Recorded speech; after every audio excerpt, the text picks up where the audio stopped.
Video like जरूर कर लीजिए और ऐसे वीडियो लगातार फ्री में पाने के लिए चैनल को तुरंत सब्सक्राइब कर लीजिए और बेल आइकन को जरूर टैप कर लीजिए ताकि आगे भी सारे वीडियो आपको मिलते रहे। यूट्यूब में फॉलो करते हैं तो प्लीज ये वाला फ्री टेलीग्राम चैनल जरूर ज्वाइन कर लीजिएगा। सारे नोटिफिकेशन सारे अपडेट यहीं पे आते हैं, ध्यान रखिए। नमस्कार साथियों, स्वागत है आप सभी का स्टडी फॉर सिविल सर्विसेज में। ये क्लास है हमारी आर हिंदी की और ये हिंदी का लास्ट टॉपिक हम लोग पढ़ रहे हैं जो कि है वाक्य एवं वर्तनी शुद्धि। तो वाक्य एवं वर्तनी शुद्धि में ये अंतिम टॉपिक है। उसके बाद हमारी हिंदी पूरी तरीके से कंप्लीट हो जाएगी और फिर जो है हम हिंदी के जो प्रीवियस ईयर क्वेश्चन हैं उनको दनादन लगाएंगे। तो चलिए जल्दी से शुरू करते हैं। लास्ट क्लास में जो है हमने अपादान तक पढ़ लिया था। आज हम आगे बढ़ेंगे और आज हम बात करेंगे पर तथा के ऊपर का प्रयोग। इनका प्रयोग किस तरीके से करना चाहिए। देखो, पर तथा के ऊपर को समानार्थक समझ के इनके प्रयोग में अशुद्धि हो जाया करती है, लेकिन इनके अर्थ में अंतर होता है। क्या अंतर है? पर का अर्थ साधारण तौर पर ऊपर होता है, किंतु ऊपर का अर्थ ऊपरी तल अथवा भाग से होता है। जैसे अगर मैं आपसे कहूँ कि मुझ पर अपने घर की जिम्मेदारी है, तो इसका मतलब ये है कि मेरे ऊपर घर की साधारण जिम्मेदारी है। लेकिन अगर मैं कहता हूँ कि राम मेरे ऊपर रहता है, तो इसका मतलब ये नहीं है कि राम मेरी खोपड़ी पर रहता है। इसका मतलब है कि राम मेरे घर के ऊपरी तल पर रहता है। तो दोनों में अंतर है। मुझ पर जिम्मेदारी है और राम मेरे ऊपर रहता है, दोनों में अंतर आपको समझ में आया होगा। अब एग्जाम्पल से देखो इसको। एग्जाम्पल देखिए, कामिनी को अपने माता पिता के वचनों के ऊपर श्रद्धा थी। इस वाक्य में के ऊपर के स्थान पर का प्रयोग होना चाहिए। यानी होना चाहिए कि कामिनी को अपने माता पिता के वचनों पर श्रद्धा थी, के ऊपर नहीं। के ऊपर का मतलब तो जो है अलग सेंस में हो गया, एक अलग तल के लिए, अलग फ्लोर के लिए हो गया, अलग भाग के लिए हो गया। ठीक है। लेकिन अगर आप इस वाक्य को पढ़ोगे तो आपको लगेगा अरे नहीं ये तो सही है, इसमें क्या दिक्कत है। लेकिन हाँ, दिक्कत है जो आपको यहाँ पर ध्यान देनी चाहिए। बात समझ रहे हैं? आगे देखो, डाकुओं ने निर्दोषों के ऊपर हमला किया। यहाँ पर क्या होगा? यहाँ पर होगा डाकुओं ने निर्दोषों पर हमला किया, के ऊपर नहीं, निर्दोषों पर हमला किया। ध्यान रखना, ठीक है। कुछ माह पूर्व ठक्कर आयोग की रिपोर्ट के ऊपर बहस हुई। यहाँ पर ऊपर नहीं होगा, बल्कि क्या होगा? ठक्कर आयोग की रिपोर्ट पर बहस हुई। ऊपर का मतलब यहाँ पर हो सकता है पढ़ने में आपको ये सही लगे, लेकिन विश्वास मानिए आयोग इस तरीके के सवालों को देता ही इसीलिए है ताकि आप हिंदी में गलती करके आओ। अगला, यह बात तुम लोगों के ऊपर निर्भर है। अब यहाँ पर ऊपर का प्रयोग गलत है। यहाँ पर क्या होना चाहिए? यह बात तुम लोगों पर निर्भर है। पर आएगा, ऊपर नहीं आएगा। आई बात समझ में? चलो, ऐसे ही कुछ शब्द और होते हैं, जैसे और का प्रयोग। वाक्यों, शब्दों और पदों को मिलाने के लिए और का प्रयोग होता है। जब दो या दो से अधिक वाक्यों और पदों को मिलाने के लिए और आता है, तब इसका प्रयोग अंतिम शब्द, वाक्य तथा पदों के पहले होता है। जैसे हम संध्या और शालू के साथ वृंदावन, मथुरा, गोकुल और बरसाना की प्राकृतिक छटा देखने जाएंगे। इसका मतलब ये हुआ साथियों कि अगर आपको और लगाना है ना, तो आप लगाओगे लास्ट वाले के साथ। जैसे यहाँ पर लिखा हुआ है, देखो, वृंदावन, मथुरा, गोकुल और बरसाना। अब कुछ लोग क्या करेंगे, यहाँ पर इसको इस तरीके से लिखेंगे, वृंदावन, मथुरा और गोकुल कौमा बरसाना, तो वो गलत हो जाएगा। और जो आएगा वो अंतिम वाले के साथ आएगा और फिर इसके आगे जो होगा, फिर उसके आगे आप कौमा नहीं लगाएंगे। अगर आप लगाते हैं तो फिर वो गलत हो जाएगा। ठीक है। जैसे वृंदावन, मथुरा, गोकुल। अब मान लो बरसाना क्या, अभी हमें कुछ लिखना है तो हम यहाँ पे लिखते बरसाना और फिर यहाँ लिख देते सोरों। ठीक है। तो फिर जो सोरों आता, मतलब जो और आता, वो बरसाना और सोरों के बीच में आता, फिर और यहाँ पर नहीं आएगा। तो और जो प्रयोग होता है वो अंतिम पद के साथ होता है, याद रखिएगा। अब यहाँ पर कुछ अशुद्ध वाक्य और शुद्ध वाक्य दिए हुए हैं, उनको देखते देखिए।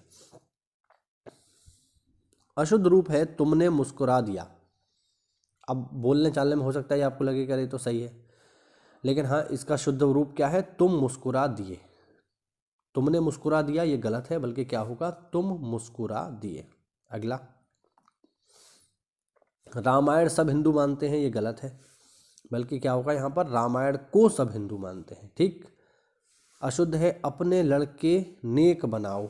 अपने लड़के नेक बनाओ। शुद्ध क्या होगा? अपने लड़कों को नेक बनाओ। आप नेक किसको बनाओगे, है ना? तो कारक चिन्ह का यहाँ पर जो है प्रयोग करना आवश्यक है। पुस्तकों को लाओ। इसका शुद्ध क्या होगा? पुस्तकें लाओ। पुस्तकों को नहीं, पुस्तकें आप लाइए, सीधे सीधे बात है ये। अशुद्ध है सबसे नमस्ते। शुद्ध क्या होता है? सबको नमस्ते। ठीक है, तो आपको ध्यान रखना है, यही पेपर में आएंगे आपके। इतनी देर से आप क्यों आए, इसका शुद्ध क्या होगा? इतनी देर में आप क्यों आए। देर से नहीं, देर में, याद रखना। तृक्षा क्रोध में भरकर बोली, इसका शुद्ध क्या होगा? तृक्षा क्रोध से भरकर बोली। क्रोध में नहीं, क्रोध से। ठीक है, गुस्से से, क्रोध से। अशुद्ध है 7 बजने को 5 मिनट है, इसमें क्या होगा? 7 बजने में 5 मिनट है। ठीक, अशुद्ध रूप देखिए, उसकी दृष्टि चित्र में गड़ी है, तो उसकी दृष्टि चित्र में गड़ी है, ये गलत है। इसका शुद्ध क्या होगा? उसकी दृष्टि चित्र पर गड़ी है, ये आपको ध्यान रखना है। इसका उत्तरदायित्व मेरे ऊपर है, इसका शुद्ध रूप क्या होगा? इसका उत्तरदायित्व मुझ पर है, मेरे ऊपर नहीं। अभी हमने देखा था ना, ऊपर वाला, ऊपर और पर। तो या तो यहाँ पर आप करिए, मतलब यहाँ पर जो है आपको करना पड़ेगा पर। तो यहाँ पर देखिए पर का इस्तेमाल हुआ है, ऊपर इसमें गलत है।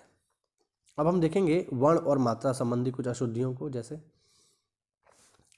न और णा संबंधी अशुद्धियों की बात करेंगे, किस तरीके से ये प्रयोग होती हैं। देखो,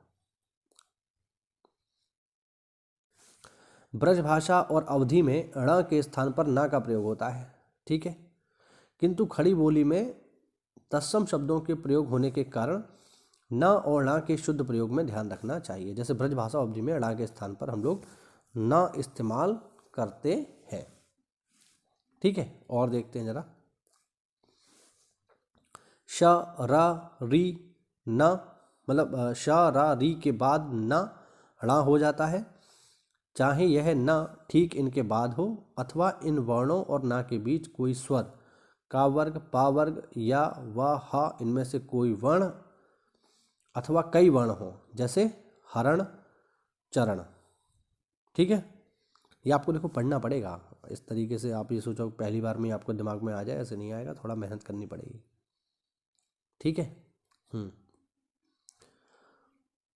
ठीक। अब जैसे अगर हम यहाँ पे ये आएगा इस तरीके से, जैसे ये लिखा होगा चरण। अब चरण अपने आप में अशुद्ध है, क्योंकि नियम क्या है? रा के बाद अगर ना हो तो फिर क्या बन जाएगा? णा। तो सही शब्द क्या होगा? चरण। तो ये गलत है, ये सही है, यही यहाँ पर बताया जा रहा है ना। जैसे अब यहाँ पे लिख देगा, यहाँ पे लिख देगा हरन, हरन। तो हरन गलत है, सही क्या होगा? हरण। तो ये सही है, ये गलत है। बात समझ रहे हो? इस तरीके से जो है आपको ये करना है। आगे देखो, संस्कृत की जिन मूल धातुओं में ण होता है उनसे बने शब्दों में भी ण रहता है, जैसे गुण, निपुण, ये सब इसके उदाहरण हैं।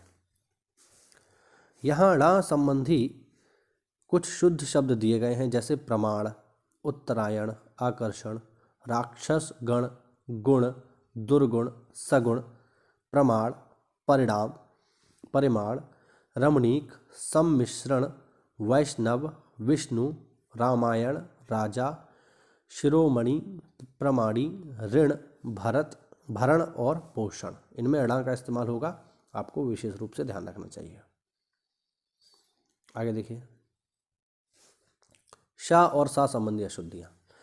इनका उच्चारण क्रमशः तालु और मूर्धा से होता है। ठीक है ना, तालु और मूर्धा ये जो है हमारे मुख में स्थान होते हैं। जीभ के ऊपर वाला जो हिस्सा होता है इसे कहते हैं तालु। ठीक, और अगर आप जीभ मोड़ करके पीछे की तरफ ले जाओगे तो जो हिस्सा होता है उसे कहते हैं मूर्धा। अतः इनके नाम भी क्रमशः तालव्य और मूर्धन्य हैं। संस्कृत श वाले थोड़े ही शब्द हिंदी में आते हैं, जिनमें मुख्य कौन कौन से हैं? आषाढ़, इनकी वर्तनी भी याद रखनी है आपको।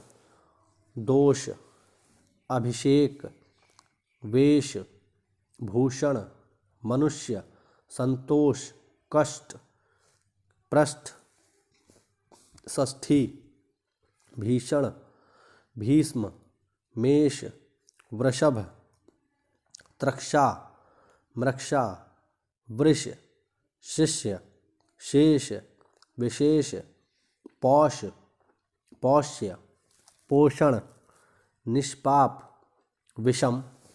ठीक है, इनमें शा का इस्तेमाल हो रहा है। संधि युक्त शब्दों में का, ख, ट, ठ, प, फा से पहले शा आता है, जैसे निष्कपट, निष्ठ, निष्पाप और निष्फल। संस्कृत शब्दों में च छा से पहले श आता है, जैसे निश्चय। संस्कृत शब्दों में चा कौमा छा से पहले श आता है। निश्चल, निश्चित, निश्चल। लेकिन शाह जो है साथियों ये आधा है, ये आपको ध्यान रखना। तो यहाँ पे हम नीचे हलंत भी लगाएंगे, ठीक है, तब ये सही अर्थ अपना देगा। यहाँ पर थोड़ा सा हलंत भी लगेगा, तभी तो ये आधा बनेगा। देखो अगर हम ये लिखते हैं इसका मतलब है शाह आ के साथ, और अगर हम ऐसे लिखते हैं शाह मतलब आधा। ध्यान रखना, विशेष ध्यान रखना चाहिए कि श्र का अर्थ शाह और रा, शाह और री, और श्री का अर्थ शाह। ये देखो इसके नीचे हलंत लगाए ना, मतलब ये आधा है, रा और आ है। विद्यार्थी इन दोनों का अंतर ना समझकर अशुद्धियाँ करते हैं, इसीलिए इनसे युक्त शब्दों पर विशेष ध्यान देना चाहिए। जैसे एक जो है खूब जो है प्रयोग होता है और हम लोग गलत करते हैं, वो है ये। देखिए ये है श्रृंगार और ये है श्रृंगार। अब पेपर पूछता है इनमें से कौन सी वर्तनी सही है, तो ज़्यादातर लोग इसको लगा जाते हैं क्योंकि यही पढ़ा होता है, यही देखा होता है, बट ये गलत है। ध्यान रखना इसकी सही वर्तनी ये है, श्रृंगार नीचे की तरफ रा निकला होता है और इधर एक ही होगा, बस ये इसकी सही वर्तनी है, आपको याद रखना है। आगे बढ़ते हैं। छ और छ संबंधी।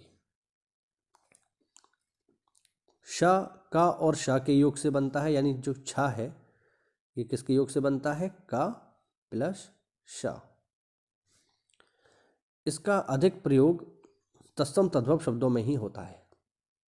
उच्चारण की अशुद्धि के कारण इनमें प्राय अशुद्धियां होती हैं। इनसे युक्त अधिक प्रचलित शब्द नीचे दिए हुए हैं। जैसे छ वाले शब्द कौन से हैं, छल, छात्र, छिन्न, छेदन, अच्छा, तुच्छ, स्वच्छ। छ वाले देखिए, क्षय, क्षण, क्षमा, क्षत्रिय, क्षार, क्षिति, क्षीर, क्षेम, क्षेत्र, अक्ष, कक्ष, वृक्ष। बा और वा की संबंधी अशुद्धियां देखते हैं, है ना। इनमें देखिए क्या है, ये बोलने के ऊपर ही होता है। जैसे बहुत से लोग बोलते हैं विचार। अब विचार आप बोलोगे तो ऐसे ही तो लिखोगे विचार, ये गलत है। सही शब्द क्या होता है, विचार। तो विचार सही शब्द है। तो बा और वा में भी बहुत सारी अशुद्धियां होती हैं, लेकिन हम चूंकि बोलते हुए इन पर ध्यान नहीं देते हैं तो हमें लगता है जैसे हम बोल रहे हैं वही सही है, बट हमेशा ऐसा नहीं है, याद रखिएगा। ठीक, आगे देखो।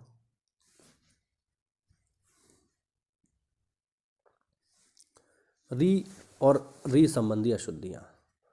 संस्कृत शब्दों के अतिरिक्त री का प्रयोग नहीं होता है। री, ऋक्ष, ऋतु, ऋण, कृपाण, गृह, घृत में री ही है। यद्यपि भातृ, भ्रातृ, पितृ आदि ऋकांत हैं, ठीक है, पर अधिकतर हिंदी में ये माता, भ्रात्रा आदि की तरह ही व्यवहार में आते हैं। इस विषय में ग्रह, घर, ग्रह, सूर्य, मातृ, माता, मात्र, केवल, प्रथा, कुंती और प्रथा रीति आदि को समझ लेना चाहिए। अब देखो क्या कह रहा है ये। अगर हमने यहाँ पे थोड़ा जूम कर लेता हूँ, ये देखो, अगर हमने लिखा ग्रह तो ये हो गया घर, और हमने लिखा ग्रह तो ये हो गया सूर्य चंद्रमा वाला। बात समझ रहे हो। और देखो अगर हमने लिखा मातृ तो ये हो गया माता, और हमने लिखा मात्र तो ये हो गया कम वाला। कहने मात्र इतना ही वेतन मिलता है मुझे तो कम, ठीक है, इनको समझना है आपको। अगर हमने लिखा प्रथा मतलब ये किसके लिए है, कुंती के लिए है, पांडवों की माँ, और हमने लिखा प्रथा तो ये आता है रीति रिवाज के लिए, ठीक है। आगे देखो, ये और एक ही अशुद्धियाँ। हिंदी में कुछ शब्दों के दो रूप व्यवहार में आते हैं। जैसे ये देखो, ये देखो, जैसे रुपए और रुपए। अब ये जो है बहुत कन्फ्यूज़न है इनमें विद्यार्थियों को कि इनमें से कौन सा सही है कौन सा गलत है, ठीक है। जैसे देखते हैं जरा, इनके निर्णय करते समय इनके मूल रूप ध्यान देने चाहिए। यदि अव्यय है तो लिए ही शुद्ध होगा, इसी प्रकार चाहिए में ये का उच्चारण स्पष्ट रूप से ना होने के कारण ए ही लिखना चाहिए। ठीक है। गया का बहुवचन गए और हुआ का बहुवचन हुए अधिक उपयुक्त है। अब जैसे यहाँ पर कुछ आप देखिए और आपको पता चलेगा। पहले रुपए से ही बात करते हैं। देखो, रुपए का जो सही रूप है वो ये है। ठीक है, ध्यान रखना है। इस तरीके से रुपए को सही तरीके से लिखा जाता है, ये गलत है। तो ये आपको पता होना चाहिए, तभी तो आप पेपर में सही से कर पाओगे। अब देखो यहाँ पे एक तरफ अशुद्ध शब्द लिखे हुए हैं, दूसरी तरफ उनके शुद्ध शब्द लिखे हुए हैं। जैसे ये है गए, ये गलत है। सही क्या होगा? गए, ये की मात्रा। चाहिए गलत है, क्या होगा? चाहिए। पूछिए गलत है, क्या होगा? पूछिए। ठीक है, याद रखना है ये। जांचिए गलत है, सही क्या होगा? जांचिए। संज्ञाएं गलत है, क्या होगा? संज्ञाएं। पढ़िए गलत है, क्या होगा? पढ़िए। बोलने में हो सकता है ये आपको एक जैसे लग रहे हों, एक समान लग रहे हों, लेकिन साथियों बोलने में और लिखने में अंतर है। वहाँ पर आपको लिखने के लिए बताना है, एग्जामिनर जो है लिख करके देगा और आपको पता करना पड़ेगा कौन सा सही है कौन सा गलत है। तो ये भी गलत है, ये क्या होगा? अब यहाँ पर देखो ये महत्वपूर्ण है। अभी तक या वाले चल रहे थे वो गलत थे, अब ये वाला भी ये गलत है, आपको ध्यान रखना है। ठीक है, तो लिए का क्या होगा? लिए।